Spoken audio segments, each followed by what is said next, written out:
like a beautiful girl that I met made in Japan.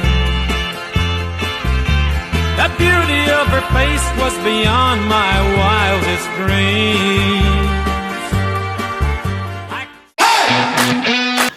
Assalamualaikum warahmatullahi wabarakatuh.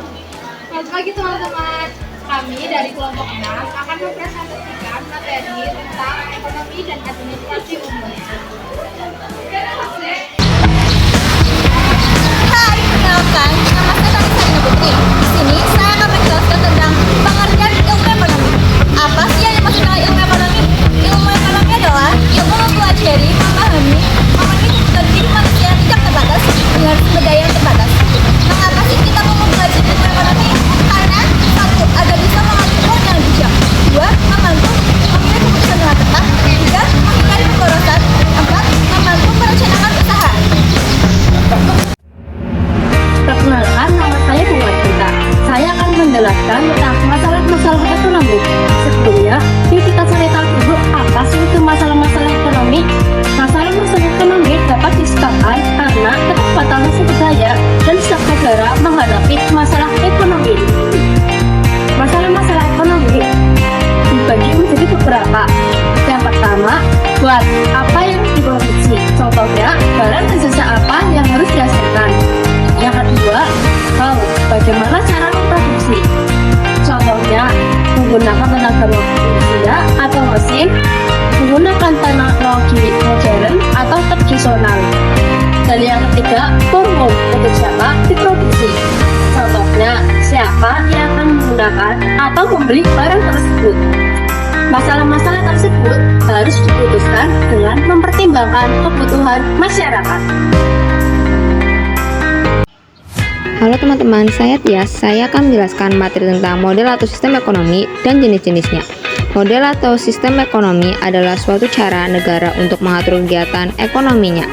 Jenis-jenis kegiatan ekonomi ada 4, yaitu sistem ekonomi tradisional, sistem ekonomi pasar, sistem ekonomi terpusat, dan sistem ekonomi campuran.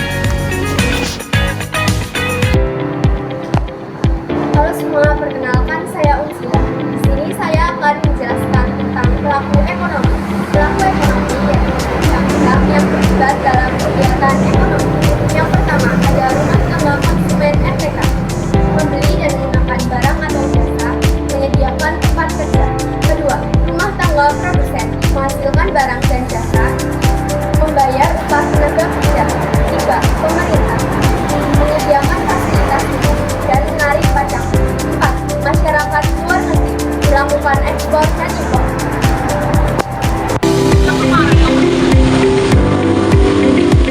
Hai, perkenalkan, nama saya Melani Cahya Kamila. Saya akan menjelaskan perilaku dalam konsumen dalam kegiatan ekonomi. Konsumen harus bersikap secara rasional, artinya konsumen membeli sesuai kebutuhan dan kemampuan. 4 faktor yang mempengaruhi perilaku konsumen. Yang pertama, biaya produksi. Yang kedua, harga jual. Yang ketiga, kualitas produk. Dan yang keempat, minat pasar. Halo semuanya, saya Dinda Puspaan. Hari ini saya akan menjelaskan bagaimana menerapkan ilmu ekonomi dalam kegiatan usaha. Dalam menjalankan kegiatan usaha, kita gak bisa asal jualan. Kita harus pakai ilmu ekonomi supaya usaha kita bisa berkembang dan